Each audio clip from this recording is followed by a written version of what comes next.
Seja muito bem-vindo a mais um estudo aqui no nosso canal Jabal, que vamos orar que o Senhor Jesus te abençoe. Não se esqueça de se inscrever se você ainda não tenha se inscrito. Faça seus comentários, dá seu like e compartilhe. Nós vamos ver que Jesus realizou muitos milagres, mas logo após a vinheta.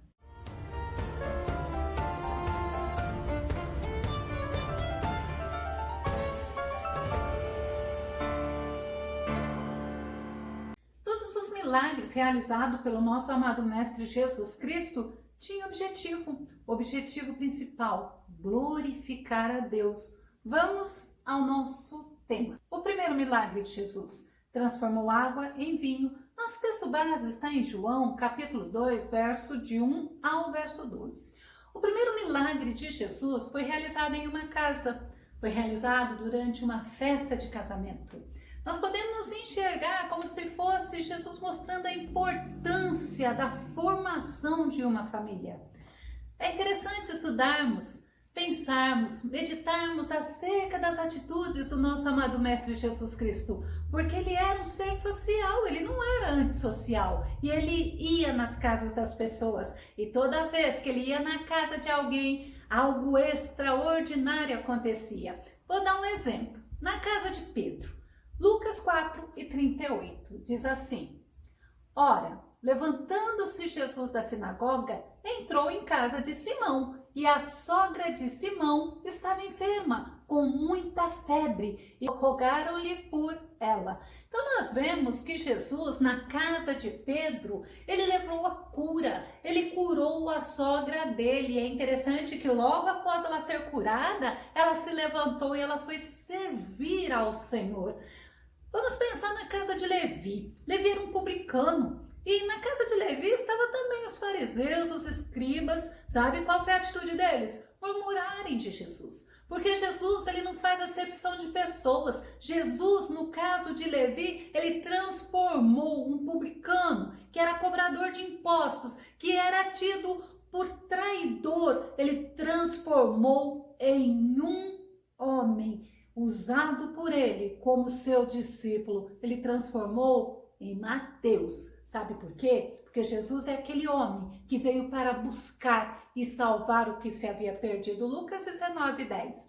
Porquanto o Filho do Homem veio buscar e salvar o que estava perdido. E é justamente a função de Jesus até hoje. Ele ainda busca, ele ainda salva e ele transforma a situação. Ele transforma o coração do homem. Jesus também foi na casa de Jairo. Lá na casa de Jairo, ele ressuscitou a filha de Jairo. E na casa de Zaqueu, ele levou salvação. Na casa de Lázaro, Marta e Maria, ele levou o ensino, ele levou a vida. Jesus nos mostra que aonde ele ia, transformações, milagres aconteciam. Glória a Deus. E o primeiro milagre de Jesus foi justamente numa casa, aonde Jesus era convidado. Mas Jesus não estava só, os discípulos de Jesus estavam com ele. João 2:1 e 2 diz assim: E ao terceiro dia fizeram-se umas bodas em Caná da Galileia, e estava ali a mãe de Jesus. E foi também convidado Jesus e os seus discípulos para as bodas. É interessante que no versículo a gente vê ao terceiro dia. Vamos entender esse terceiro dia continuando o capítulo 1 de João. No capítulo 1, no finalzinho, Jesus estava falando com Natanael. 3 dias após Jesus falar com Natanael, ele vai às bodas lá em Caná da Galileia. João, no capítulo 1, 49-51, diz assim: Natanael respondeu e disse-lhe: Rabi, tu és o Filho de Deus. Olha que reconhecimento, tu és o Rei de Israel. Jesus respondeu e disse-lhe: Porque te disse, vi-te debaixo da figueira, crês? Coisas maiores do que estas verás. E disse-lhe: na verdade vos digo que daqui em diante vereis o céu aberto e os anjos de Deus subindo e descendo sobre o Filho do Homem. Olha que palavra tremenda que Jesus falou com Natanael. E nós olhamos, nós estamos servindo a Jesus, nós estamos com o Espírito Santo de Deus habitando em nós, e nós temos esse privilégio de vermos milagres acontecerem, de vermos transformações de vidas, de vermos transformações de situações. Glória a Deus por isso. Mas também em relação ao terceiro dia, nós podemos pegar que já poderia ter sido naquele momento o terceiro dia após o início do casamento. Uma festa de casamento durava entre 7 e 8 dias. As bodas era justamente a festa de casamento. Caná da Galileia, eu acho muito tremendo a Bíblia Sagrada, porque ela é detalhista. E João, ele conta esse detalhe. Existiam, na verdade, 3 Canás, mas 2 era assim mais falada, mais comentada. Uma Caná da tribo de Aser e outra Caná da tribo de Efraim. Vamos ver da tribo de Aser, Josué 19, 28 e 31. Diz assim: e Hebron, e Reobe, e Amon, e Caná, até a grande Sidom. Esta é a herança da tribo dos filhos de Aser, segundo as suas famílias, e estas cidades e as suas aldeias. Foi justamente nesse lugar, Caná da tribo de Aser, que era Caná da Galileia, que foi realizado o milagre. Vamos ver Josué 16, verso 8, que diz assim: de Tapua vai este termo para o ocidente, ao ribeiro de Caná, terminando no mar. Esta é a herança da tribo dos filhos de Efraim, segundo as suas famílias. Então, deu para entender que tem realmente na Bíblia, né? Caná da tribo de Aser e Caná da tribo de Efraim. Vamos ficar com da tribo de Aser. Caná da Galileia. Caná da Galileia era uma pequena cidade, era próxima de Nazaré, de Cafarnaum, de Betsaida. Lá, Jesus fez o primeiro milagre dele. Mas lá em Caná da Galileia, ele fez outro milagre. Ele, depois desses tempos, ele voltou e ele curou o filho de um oficial do rei que estava em Cafarnaum. João 4:46 diz assim: então Jesus voltou mais uma vez a Caná da Galileia, onde transformara água em vinho. E é interessante que fica marcado o primeiro milagre lá. Ele transformou a água em vinho. E ali havia um oficial do rei cujo filho estava doente em Cafarnaum. E lá Jesus deu uma ordem e o filho desse oficial do rei que estava em Cafarnaum foi curado. Eita, Deus tremendo, Deus de milagre, Deus soberano, é um Deus misericordioso. No versículo que nós lemos em João, fala que Maria estava lá. Ou seja, Maria já estava lá antes de Jesus. Juntamente com Maria também estavam os irmãos de Jesus. Mas é interessante que você vê, quando o João ele fala Maria estava lá, não fala que José estava lá. Por isso, acreditam os teólogos que José já deveria, nessa época, estar morto, dando a entender que o noivo ele poderia ser um parente deles, justamente pela afinidade, justamente pelo cuidado de Maria com essa festa. João, capítulo 2, verso 12, diz assim: depois disto, desceu a Cafarnaum, ele, Jesus, né? E a sua mãe, e seus irmãos, e seus discípulos, e ficaram ali não muitos dias. Segundo os teólogos, esses discípulos seriam Pedro, André, Filipe e Natanael, considerando o capítulo 1 de João. Agora, outros teólogos acrescentam a esses 4 Tiago e João, até pela afinidade que eles tinham. Mas naquele casamento, algo aconteceu, surgiu uma necessidade. E quem estava lá? Jesus. João, capítulo 2, verso 3. Olha que tremendo. E faltando vinho, a mãe de Jesus lhe disse: não tem vinho. Ela recorre a Jesus falando que estava faltando o principal. O principal acabava. Sabe o que acontecia? A festa também se acabava. E era justamente isso. Se acabasse o vinho, seria motivo de vergonha, seria motivo de desgosto para o noivo, e os convidados iriam estar assim até zombando ou se achando pessoas que não foi levada em consideração. Além deles falarem que o noivo seria um homem desorganizado. Então não seria bom, seria algo que estava para acontecer, que iria trazer muita tristeza para os donos da festa. Mas o que Deus faz? Deus, ele permite acontecer. Deus que está no controle de todas as coisas, ele nos mostra que nada ficaria em oculto. E Maria vem e fala justamente para Jesus. Enquanto eu estava escrevendo esse estudo, Deus me trouxe ao coração o seguinte, que aquilo que você, olha Deus falando contigo, que você pode estar achando que é o fim, mas o que Jesus manda dizer para você, que é o momento aonde ele vai agir. Então, para você aquietar o teu coração, mas uma coisa é necessário, você confiar, você obedecer e você descansar, é o que Deus manda dizer para você. Então, voltando à questão da presença da mãe de Jesus, da necessidade daquele casamento, quando Maria ela vem falar para Jesus, ela vem falar do quê? O vinho acabou, havia uma necessidade. É interessante que a gente olha que Jesus, ele tinha todo o poder, mas ele não tinha se manifestado ainda.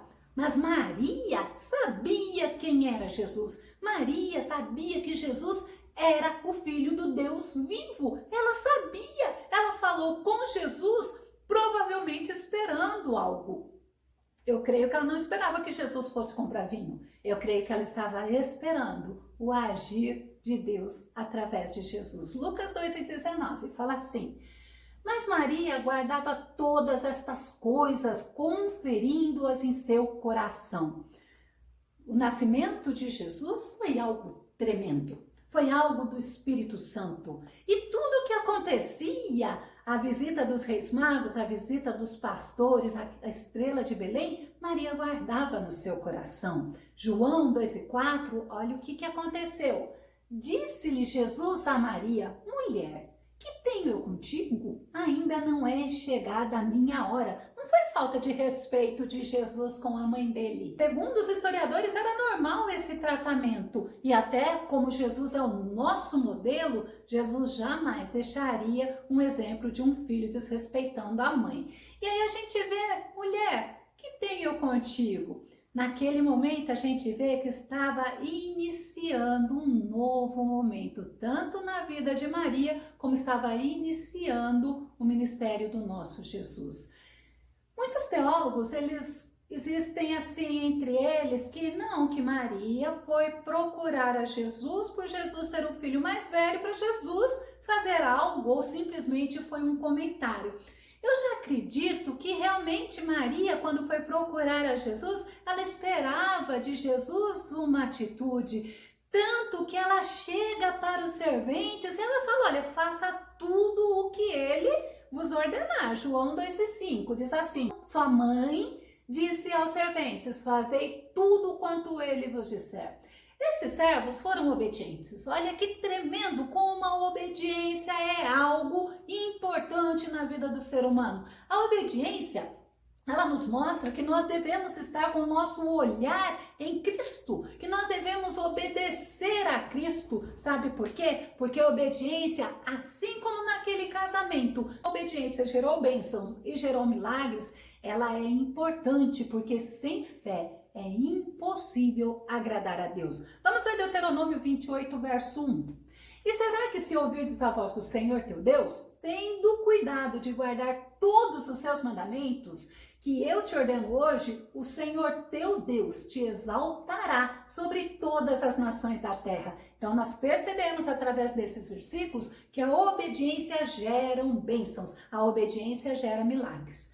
Mas também a obediência, ela é uma demonstração de confiança, ela é uma demonstração de fé. Hebreus 11, verso 8. Pela fé, Abraão, quando convocado, obedeceu e dirigiu-se a um lugar que no futuro receberia como herança, embora não soubesse para onde estava sendo dirigido. Aí a gente vê, a obediência demonstrou a fé de Abraão e gerou bênçãos na vida de Abraão. Por isso que é importante nós estarmos atentos. João, capítulo 2, versos 6 e 7, fala assim: estavam ali postas 6 talhas de pedra para a purificação dos judeus, e em cada uma cabiam 2 ou 3 almudes. Disse-lhe Jesus: enchei de água essas talhas, e encheram-nas até em cima. Cada talha de pedra cabia entre 72 a 108 litros de água. Era bastante coisa, na verdade.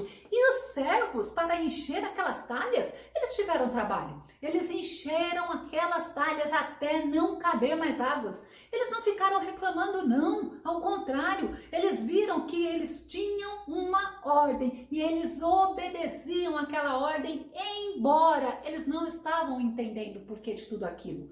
Mas Jesus, ele sabia o que ele estava fazendo. Jesus, ele não havia feito um milagre ainda, lembra? Ele não havia se revelado ainda. Mas aqueles servos, eles obedeceram. Pode até ser que eles obedeceram por temor, porque a obediência, ela demonstra temor. Lucas 6:46 diz assim: e por que me chamais Senhor, Senhor, e não praticais o que eu vos ensino? Precisamos obedecer, sim, mesmo sem entender e confiar, porque a obediência, ela demonstra, além do temor, ela demonstra amor. O nosso amor ao nosso mestre. João 14:23 diz assim: Jesus respondeu e disse-lhe: se alguém me ama, guardará a minha palavra, e o meu Pai o amará. E viremos para ele e faremos nele morada. Olha que tremendo, olha que palavra maravilhosa. Nós vemos quem habita em nós.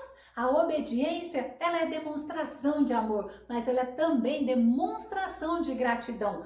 Eu lembrei de Jonas, vamos ver Jonas capítulo 2, verso 9, que diz assim: mas eu te oferecerei sacrifício com a voz do agradecimento, o que votei eu pagarei. Do Senhor vem a salvação. Eu estou trazendo Jonas em relação à demonstração de gratidão por causa da obediência. Jonas, ele fugiu da ordem que Deus havia dado a ele. E por isso, o que aconteceu? Veio uma grande tempestade no barco que ele estava. Foi necessário jogar ele ao mar. Deus preparou um grande peixe que o engoliu.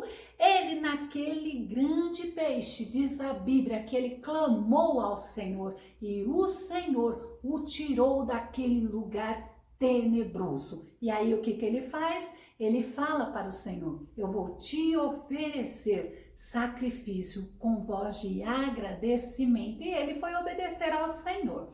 E aí nós vemos que aquelas talhas, depois que os servos encheram até o final, Jesus fala para eles levarem para o encarregado da festa. E o encarregado da festa ficou maravilhado com aquilo que ele estava vendo. João 2:8 e 9 diz assim: e disse-lhes: tirai agora e levai ao mestre-sala, que é o encarregado da festa. E levaram. E logo que o mestre-sala provou a água feita vinho, ele, não sabendo de onde viera, se bem que o sabiam os serventes que o tinham tirado a água, chamou o mestre-sala ao esposo, admirado. Sabe o que o mestre-sala fez? Elogiou o noivo, porque algo novo estava acontecendo. Naquele momento, a tradição estava sendo quebrada. Olha como os milagres de Jesus nos trazem ensinamento.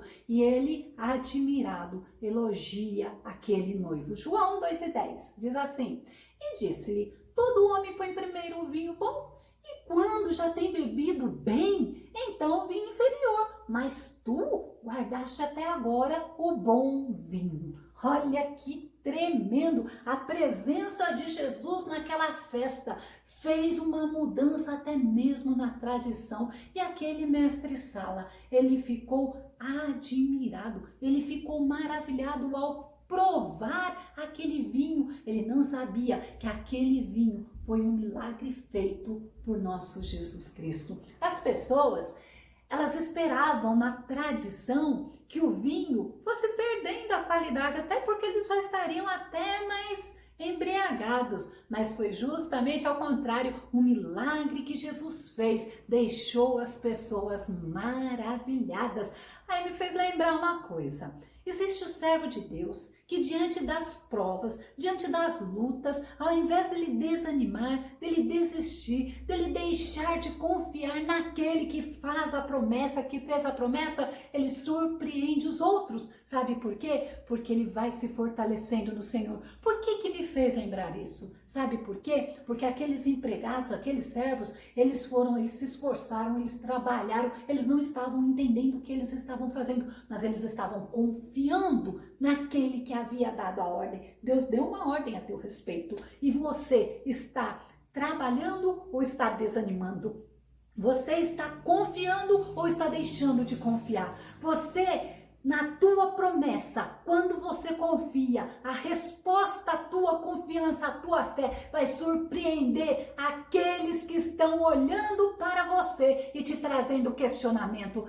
Confia no Senhor, fortalece-se no Senhor, porque aquele que fez promessa é fiel. Nós precisamos ter fé nas promessas de Deus. Romanos 1,17 diz assim, porque nele, em quem? É no Senhor Todo-Poderoso, é no nosso Jesus Cristo, se descobre a justiça de Deus, é de fé em fé, como está escrito, o justo viverá pela fé. Não dá para você servir a Deus que nem Tomé, eu só vou acreditar depois que o Senhor fizer. Não, também não dá para ignorar a promessa que Deus fez para cada um de nós. Ao contrário, eu guardo a promessa, eu escrevo, Shirley, escrevo a promessa quando Deus me faz. E eu tenho certeza que se for de Deus vai se cumprir e eu glorifico a Deus. E se não foi de Deus, foi pela alegria de alguém querer me agradar, eu ainda louvo a Deus e peço para Deus ter misericórdia daquela pessoa que trouxe a fala e não era fala de Deus, mas eu louvo ao Senhor de qualquer maneira, sabe por quê? Porque eu sei em quem eu tenho crido, glória a Deus.